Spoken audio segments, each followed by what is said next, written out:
Hi everyone. I'm going to start a series of videos on playing 1d4 as white, and it's aimed at people who don't normally open with d4. I'll try to keep the explanations at a friendly intermediate level, and I'll be pretty thorough, and hopefully by the end of this series we'll have an entire repertoire so we can confidently play d4. So first of all, what's the difference between d4 and e4? So both moves are good. They're excellent, probably the two best moves you can open with. And they both put a pawn in the center of the board. That's what makes them so good. The king's pawn opening opens this light squared bishop, and the queen's pawn opening would open the dark squared bishop. Now some people will point out to you that e4 also opens a diagonal for the queen, and that's true, but to tell you the truth, the queen hardly ever develops along that diagonal anyway. So I don't think that's the big selling point of e4. d4 usually leads to a more strategic and less tactical game than e4 does. And it usually leads to closed positions where the pawns are locked up and there aren't a lot of open lines for the bishops and the rooks. This isn't always true, but this is pretty typical of queen's pawn openings. One of the major differences I'll point out right away between e4 and d4 is notice how when you put the pawn on d4, that pawn is actually defended. The queen is defending that central pawn. When you put a pawn on e4, nothing's defending that pawn. That pawn can get attacked, and it often does with the move knight to f6. So there's a major difference right there. All right, so in this video, what I'm going to do is start with the Queen's Gambit, and in particular, we will look at the Queen's Gambit declined exchange variation. And I'm going to introduce you to that variation by following one of none other than Garry Kasparov's games. And it's a double queen's pawn opening. So black is going to play d5 here. Now, the reason black plays d5 in this position is, well, he also stakes his claim to the center of the board. He gets a pawn in the center, and he opens a diagonal for one of his bishops. But more than that, he's controlling e4. He's stopping white from getting his dream center pawns on d4 and e4. So he's defending that square. In fact, d5 is one of the two most popular responses to d4. Another one we'll look at in future videos is knight to f6. And what those two moves have in common is that they both control e4 and they both stop white from getting that nice dual pawn center. So d5, we would call this a classical opening. It's very old, and it directly puts a pawn in the center of the board. Okay, so in this position, white plays c4 and initiates the Queen's Gambit. So the Queen's Gambit is an offering of a pawn. Putting the pawn on c4, you'll notice the pawn is not defended. So black can take it if he wants to. The reason white does this is he would like to lure the black pawn off of its strong central post so that nothing is controlling e4. And in fact, in this position, white can play e4 right away. And he'll be attacking that pawn on c4.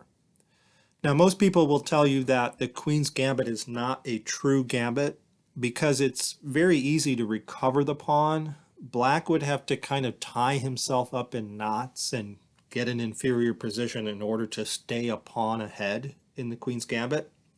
And generally, black just gives the pawn back.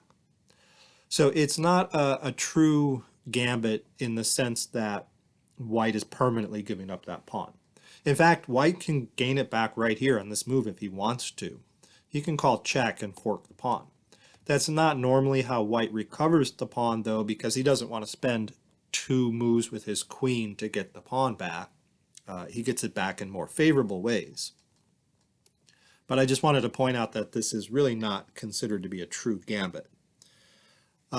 And you don't have to take the pawn. You can decline it. And black often does decline the gambit here.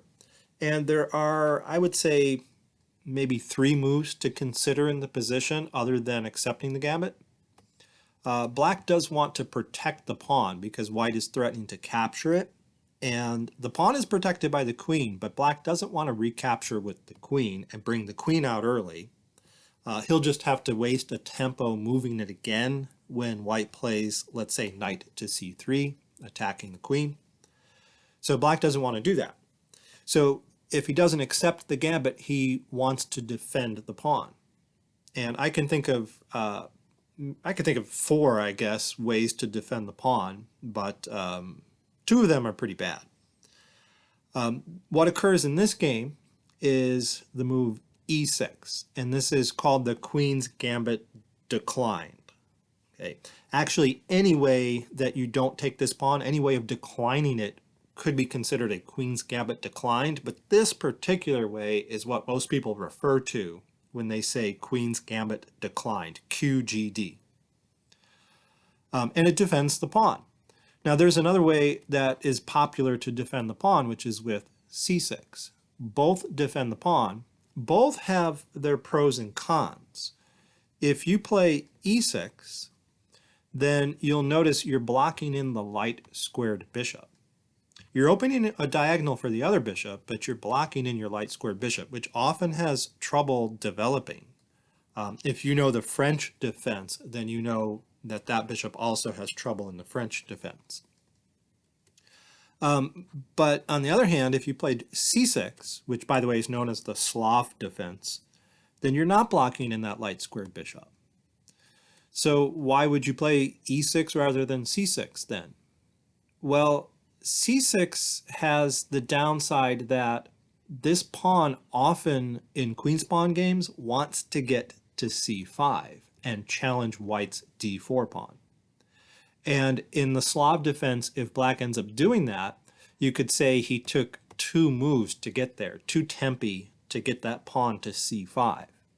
Whereas in the Queen's Gambit declined, which is what occurs in this game, black can often put his pawn from c7 directly on c5 in 1 move if it's, appropriate to do so depending on what happens in the game. Okay, so there are pros and cons to both of those moves. And by the way, another move that does defend this pawn is knight to f6, which a lot of beginners play because it not only defends the pawn, but it develops a piece at the same time. But it's actually not a good move. No grandmaster would play this move in a serious game, although I did see one recently play it in a blitz game online. But it's not a good move because you don't want to defend d5 with a piece here, because white will simply accept that trade on d5 and then play e4 anyway, getting that beautiful pawn center and driving that knight back somewhere. To be completely honest, I think it's a little bit better to play knight to f3 here first in order to control e5. And then later play, maybe on the next move, play e4. And you're going to kick that knight out. But either way, you're giving white this beautiful pawn center when you protect with the knight.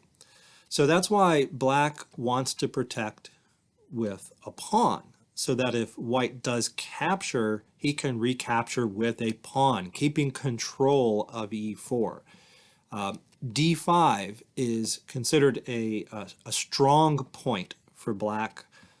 When black reinforces that pawn with another pawn, that's called a strong point defense. He wants to keep a pawn on d5. And by the way, the 4th way to protect d5 other than with the queen, which is already protecting it, looks really silly to me. I've never seen anybody play bishop to e6. It blocks the e-pawn. We'll say that much. We won't say much more than that. It's just an awkward place to put the bishop, blocking that e-pawn, which can no longer move, and it hampers black's development. Also, it suffers from the same problem of not replacing the d5 pawn with a pawn. So white can eventually probably prepare the move e4. He can't play it here, but he can play knight to c3 to defend e4 and then push that pawn forward. So the two ways grandmasters would defend that pawn is with either c6 or e6, and accepting the Queen's Gambit is also perfectly acceptable. Those are the three most common ways for black to play this position. Probably the fourth most common is knight to c6, which is known as Chigorin's defense, which is really weird. And I should point out now that we're learning d4 here, an introduction to d4, I'll point out that it's not normal in queen's pawn openings to put your knights in front of your c-pawn. So it's not normal. It can happen, but it's not the normal thing you do. And the reason is white doesn't want to put the knight in front of his c-pawn because his c-pawn is useful to attack black's center. And black likewise doesn't want to do that with his knight because his pawn may become useful to attack white's center, or sometimes the pawn, as we saw, is useful in defending black's center. So you want to keep these c-pawns mobile in d4 openings. All right, so we have c4, and then e6 is called the Queen's Gambit declined. Okay, and the next move in this game, and I should mention Kasparov is playing the white pieces here, is knight to c3, the most common move in the position. Now that the pawn on c2 has moved forward, you can get that knight behind the pawn. It's a very sensible move. You're developing a piece here. It's developing to its natural square. It's putting more pressure on d5, which so far is adequately defended. And it's also pointed at the e4 square. So in the future, white may want to put this pawn on e4 and get that really great pawn center, and this knight is facilitating that. It's helping that happen. So it's the normal move in the position. All right, and black responded here with knight to f6, by far the most usual response. And black puts the knight in the center, again, looking at these two important central light squares. So black reinforces the d5 pawn even further, and he defends the e4 square. Also, black is getting closer to kingside castling, which is usually the side of the board he will castle on. He just needs to move the dark square bishop out somewhere. So very sensible reply. Now in this position, there are several moves white can typically play, but what Kasparov chose is c takes d5, which is known as the exchange variation. And black recaptured with the pawn, as was always the intent. Remember, black is using a strong point defense here on d5. He wanted to replace the pawn with a pawn in order to control the e4 square, in order to restrain white's center. The d pawn here cannot move forward. The e pawn cannot get to e4. So this pawn is restraining white from expanding in the center. And notice one other thing about recapturing with the pawn. Taking back with the pawn now opens the light square diagonal here for the bishop, which before was locked in. So you may wonder, why does white do this? Why does this exchange variation even exist? Why do we play this? It just opens up the diagonal, right? Well, I can think of a couple of reasons why I like to play this move. One is, after the exchange of pawns, notice how white has two center pawns and black has only one. So we call that a central majority. That's a plus. Center pawns are good to have. They're more valuable than the flank pawns. They help control the center. Eventually, white might be able to push that e pawn forward, as we're going to see in this game, and gain more space. Space is the squares that you control with your pieces. And usually when you start pushing your pawns forward, the space behind those pawns is on your side of the board. It's your territory. It's the space you control. You want to push your pawns forward. All right, so that's one reason, getting that central majority. Another reason I like that exchange variation so much is, well, it's like taking control of the opening. If you're the one doing the pawn exchanging, changing the way the pawn structure in the position looks, then you are steering the opening toward the position that you want to play. You're controlling the opening, and you're taking away some options that black might otherwise have. Okay, so you're in control when you do that. All right, now let's talk about this bishop again. That's usually the bad bishop in the Queen's Gambit declined, but as I said, in this exchange variation, it opens up. Generally, black wants to eventually develop that, and ideally he wants to place it on f5, the most active square. Doesn't want to put it on d7 or e6 necessarily. On e6 it would be sandwiched between a couple of pawns. It wouldn't be doing much on d7. It may get to g4 in some lines. That's not too usual. It may happen though. But generally, black wants to put it on f5, and this is a really good diagonal for it. And in fact, a general rule of thumb here is if black can get the bishop safely to f5 without any problems, then you could say black has equalized, which is what black generally tries to do in the opening. He tries to equalize, and that means he overcomes white's first move advantage. So the game becomes perfectly equal. And usually black equalizes in the Queen's Gambit declined when he gets that bishop to f5. So white usually tries to stop him from doing that. Now in this position, Kasparov played bishop to g5, developing another piece, pinning the knight, and actually making a threat, which is at least temporarily stopping black from developing his light square bishop to f5. So this move comes with a threat, and the threat is to take that knight, and black would have two ways to recapture.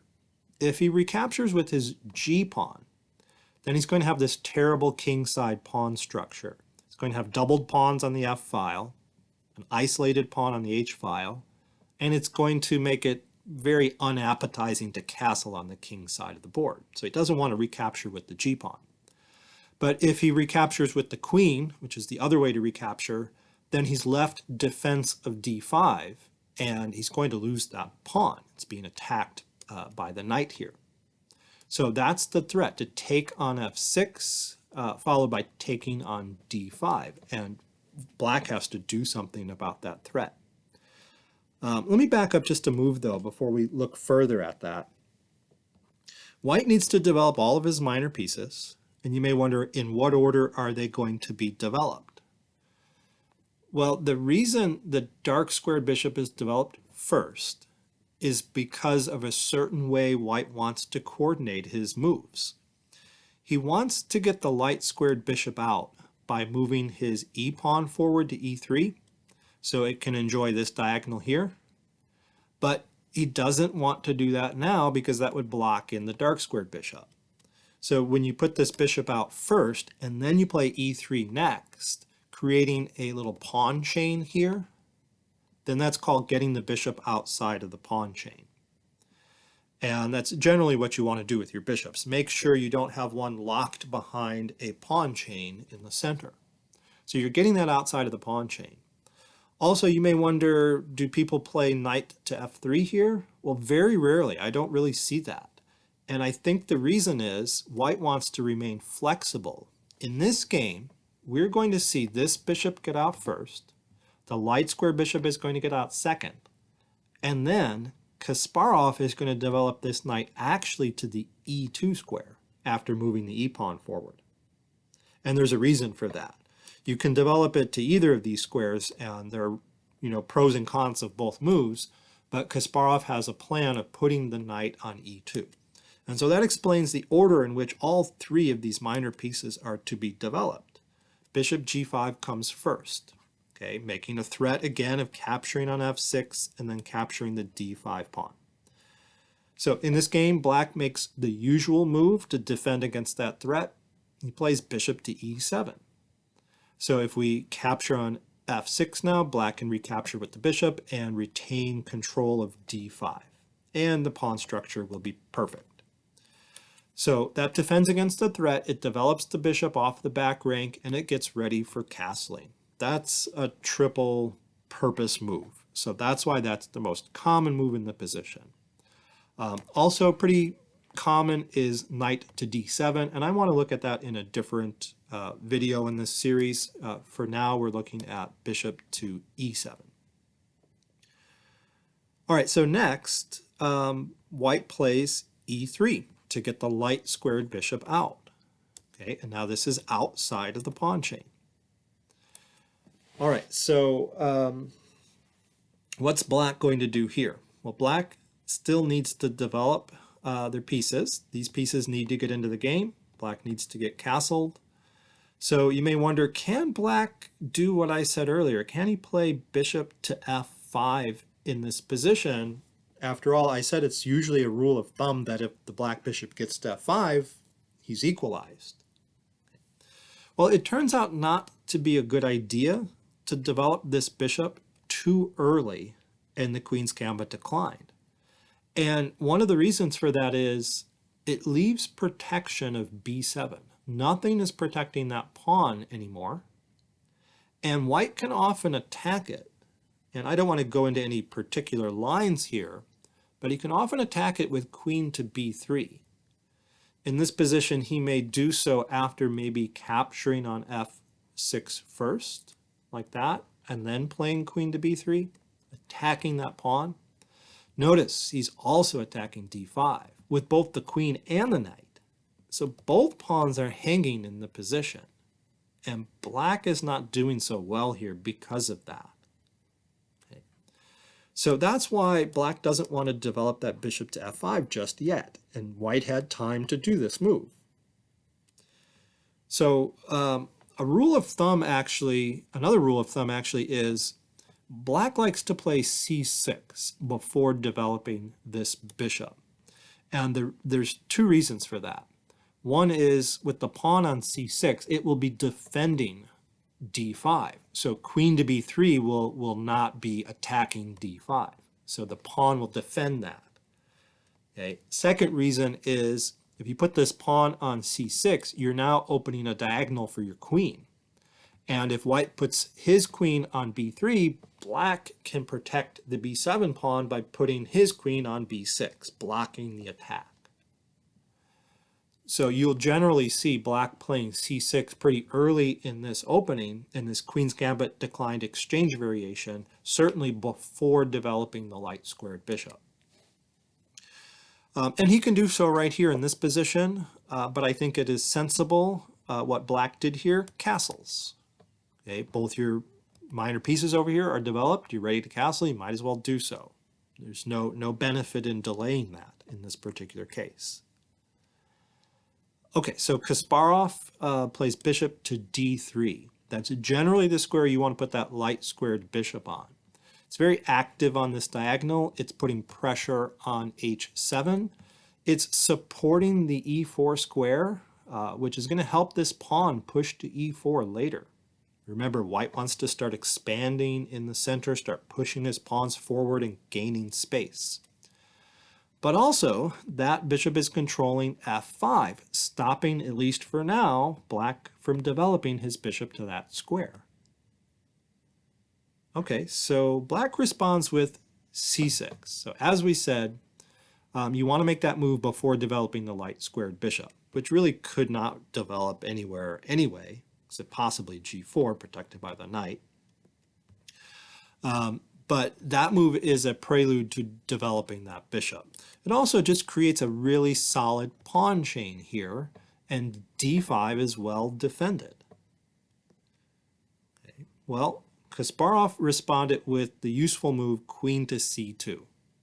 Okay, getting the queen off the back rank so that if white castles kingside later, the rooks will be connected. This is a very nice resting square for the queen. It cannot be attacked there. And it's creating a battery against the h7 square. So these two pieces are pointed there, and white's actually making a threat right now. White's threatening to capture the knight on f6, and after black recaptures, there will be nothing defending h7 other than the black king, and so bishop takes h7 check will come, winning a pawn, an important pawn, a pawn in front of the opponent's king. That would practically be winning, I think. So that is the threat in the position. Queen also often has influence down the c-file. So it's a great square, creating this nice battery. So next, black defends against this threat of capturing on f6 and then on h7. He defends it by playing the normal looking move knight b d7. The purpose of that is if white ends up capturing here, which he does not do in this game, black can recapture with the other knight, replacing knight for knight. So now the knight and the king are both defending h7, so that pawn will not fall. So that's the purpose of that move, knight b d7. It does temporarily block in that bishop, but black usually delays the development of that bishop until later in the game. This knight is not going to stay here forever. It's going to move off of that square. Okay, so Kasparov has one more minor piece to develop here, and he plays knight g e2. Why would white put it on this square rather than on f3, the more natural looking square? Well, the reason he puts it on e2 is because he does not want to block his f-pawn. Kasparov's plan here is to push that pawn to f3. And that's going to help support this other pawn going to e4. So that pawn on f3 will be protecting the pawn on e4. So this is the way white wants to expand in the center. And it's a usual plan in the Queen's Gambit declined exchange variation. It's not the only plan. You can play the knight to f3, and there are other things you could do. We're going to look at some other plans in other videos in the series. But it's a great plan, and Kasparov shows exactly how to do it in this game. Okay, black responds with rook e8, and that's a good move because it places the rook on a central file. It's a semi-open file, which means there's no black pawn on that file. There's a white pawn though, so it's not completely open. It's a semi-open file. So rooks belong on open files if possible, and semi-open files if not. But more than that, that vacates the f8 square, and that's where this knight is going to be headed. Kind of a strange maneuver, but this is often what this knight ends up doing in this particular opening. It will get out of the way of the light squared bishop, so that can develop. And from f8, the knight can get to the nice square on g6, helping to protect the king and perhaps threatening to attack white's king later on. So that's a double purpose move. And Kasparov plays castles. You want to get your king secured and safe before you start operating in the center here. So castling is a must. Black follows up with knight f8. Again, that will later head to the g6 square. So it looks kind of passive for now, but it's not going to stay there forever. And this bishop is now free to come out. It cannot get to its ideal square because white has that well covered. It sometimes just goes to e6, to be honest, which is not very active because it's sandwiched between the pawns, but at least it's off the back rank, and black can connect the rooks and get developed. Okay, so white pushes forward with his plan, f3, getting ready to push to e4. I want to point out that as soon as you push that pawn, though, the pawn on e3 becomes weak. It's defended right now only by the dark squared bishop. Keep that in mind. And this rook is pointed down that file, so it's putting pressure on that pawn. Keep that in mind. Black plays knight g6, so the knight is activated. It's also blunting this battery here against h7. Okay, now it looks like white is ready to play e4, trying to get that nice pawn center. His king is safe, but Kasparov is very patient here, and he prepares it by putting this rook on a better square first. That rook isn't doing much. He's looking ahead. Kasparov is looking ahead and noting that the rook is great on the f-file. He anticipates possibly in some lines opening the f-file. meaning exchanging this pawn off and getting an open or semi-open file for that rook. So he wants to keep that rook there, but he needs to activate his other rook to a better file. It's doing nothing on the A file. And he plays rook A D1. Some people put that rook on E1. There are good pros and cons for both squares. I think on D1, the point is this rook can help protect the D4 pawn. After all, Kasparov is planning on pushing his pawn to E4 here, which would allow black to exchange if he wants to. And if he moves his D5 pawn, his queen would then be hitting the D4 pawn. So black can get some pressure against D4. This rook can be placed to defend it. It's also not a bad idea to place your rooks in line with your enemy's queen in case that file does ever open up. You can get some nice tactics by doing that. So it's a good move. And now that black has put this knight on G6, his next move kind of makes sense to me, H6. I often see this move played much earlier in this opening by my opponents, and when they do that, I usually just drop it back to H4, trying to keep the pressure on this diagonal. But here you can't. You can't put it back to H4 because this knight is on G6 and it would take it. So it's actually a good time to kind of kick this bishop and ask it what it wants to do. Well, Kasparov doesn't want to put it on either of these squares and give it up for this knight. So what he does is he exchanges the knight on F6. That's actually a good choice to give up the bishop for that knight because that knight was actually defending the E4 point, and white wants to control that E4 square. He wants to push this pawn forward. All right, and I want to point out one other thing in this position. H6 does weaken the knight on G6. Notice how white has these two pieces pointed at it, and now there's only one pawn defending it. So that knight is a bit loose now that the H pawn isn't defending it. Keep that in mind. So we get this exchange here on F6, and then white takes the knight on G6. There's a reason for that besides trying to win a pawn here.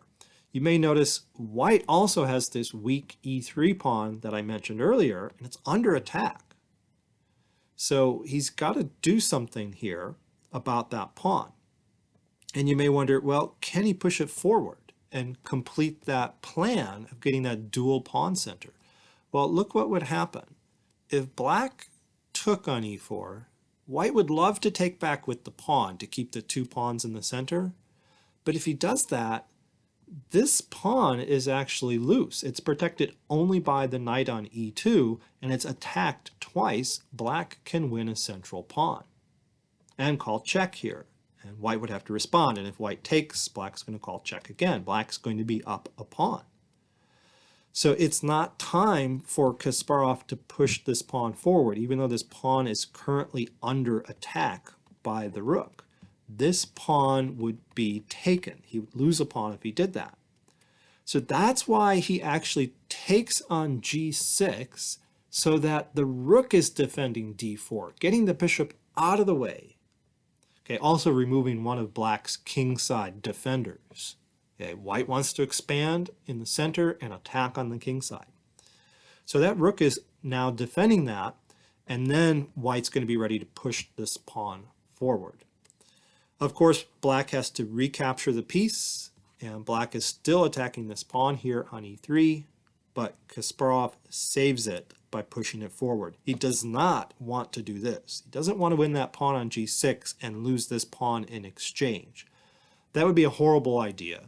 I think black is actually a little bit better in this position. Material's equal, but white lost his whole central advantage here. He was trying to push his central pawns forward. Black has the bishop pair, the two bishops we say, which is an advantage to have two bishops when your opponent does not have two bishops. And white lost that central advantage. That'd be a very bad idea. You don't want to trade this pawn for that one. This pawn on E3 needs to be pushed forward to E4, which is exactly what happens. Okay, then black responded with G5, Okay, and I think I don't really see the purpose of that move, g5, maybe controlling this square. In fact, I think g5 is a mistake because it simply allows white to push forward to f4 later on and attack that pawn and open up the f-file more easily. But I guess maybe he's defending the pawn because if this pawn moves and comes forward and attacks the bishop, he's just reasoning, oh, well, then the pawn on g6 will be taken by the queen. So he's defending that pawn. Maybe there's a better move in the position, though. I didn't really analyze it. So he pushes it forward to defend it. And Kasparov does push his pawn to e5. He expands. You don't want to sit here with your dual pawn center forever and just look at it and say, look how pretty that center is. You got to do something with that center. So it comes forward with tempo, attacking the bishop, which has to go back to this pitiful square on e7. So even though black does have the two bishops, watch how Kasparov plays with the two knights in this kind of position. These knights are going to end up proving superior to the bishops. The bishops don't have a lot of scope. They don't have a lot to do in this position, especially this dark squared bishop here. Okay, and then Kasparov plays f4, expanding further with his pawns, gaining the space behind the pawns. This is all his space now. And also trying to open up the f-file for his rook. Okay, trying to strip that king bare on the king side. All right, so g takes f4 was played. Knight takes f4 in response. So white has the f-file open for his rook. His knight is getting into the game. Oops, jumped forward a few moves there. So white's looking really good in this position. So black contests the f-file. He plays rook to f8. Okay. But that simply encourages knight to g6. Okay, attacking the rook, getting the knight even further advanced with tempo. And so black decides to exchange a pair of rooks here on the f-file. And that leaves white completely in control of that file. Okay. Look at black's remaining rook versus white's rook. That rook is out of the game. It's a long way from getting to f8. Besides, the knight on g6 has f8 covered. The knight's covered by the queen. It's a really nice setup by white. This is a protected passed pawn, by the way. It's protected by this pawn. It's passed. There's no black pawns on either side of it to stop it from pushing forward. That rook's out of the game. This bishop still needs to be developed, which admittedly can be done easily in one move here. But white's ahead in development, and he's got control of the f-file. He's got an aggressively posted knight. Queen even looks good way back on c2 here, pointing in the kingside direction. This knight does need to get into the game, though. It can't stay here forever. It doesn't have any prospects over here. So let's see what happens. So bishop e6, blockading the passed pawn and opening a path for the rook. Knight e2, Kasparov does decide to improve his worst piece. The knight on c3 needs to get into the game. Queen d7, getting off the back rank, so the rook has more movement here, creating a battery coming this way. There's not really any threat here. The f5 square is still covered twice, so bishop to f5 cannot be played. So there's not really any threat. Kasparov plays h4. Maybe he's going to get that pawn to h5 and really solidify that knight there and use one pawn to stop two pawns. Rook e8. The rook would love to get to the f-file to contest the white rook, but it can't do it. That knight's there. Knight g3, getting the other knight to the king side into the action. Okay. Bishop f7. Now, I think this is a mistake here. There wasn't much black can do. I think this is just a strategically dominating position for white, even though the material is completely equal. It's just so much easier to play the white pieces. But moving the bishop off that diagonal allows this knight to get into f5, which can eye the d6 outpost square. Okay. And in fact, Kasparov, who has this knight under attack by the light square bishop, even though it's defended, he uses this knight, which has been, a great piece in the position so far, defending f8. He uses it to get rid of black's dark square bishop, which was protecting the d6 square. Now nothing can stop this knight from getting to d6. Okay, black has to recapture the knight. He does it with the rook. And then knight f5 comes in with tempo, attacking the rook, threatening to go to d6. Rook e6 was played to save the rook. And then knight to d6. This is called an outpost for the knight. It's a square protected by one of your own pawns, and it's a square that cannot be attacked by any black pawns. There's no way a black pawn can attack that knight. So that knight is on a great advanced square. An outpost like this in your enemy's territory is a very potent thing. In fact, it was so potent in this game that black decided he had to give up his rook for it. In a few moves from now in this game, black played rook takes knight. Okay, otherwise Kasparov was just going to easily win the game. All right, I don't want to look at the rest of the game. We're kind of outside the scope of the opening now. We can see how successful this exchange variation was for Kasparov. He did go on to win this game. It was kind of a long end game though. He passed up some opportunities to win it in a shorter way, but he did end up winning. Okay, so that's our introduction to 1d4, Queen's Gambit declined exchange variation. We'll look at other lines of 1d4 and keep building towards the possibility of playing that. So as a chess player, I would recommend, mixing up your openings. Don't stick to e4 for the rest of your life. Play them both. Play e4, play d4, play c4, play knight f3. Okay, play a little bit of everything. Play b3. Okay, you'll learn a lot more. All right, thanks for watching.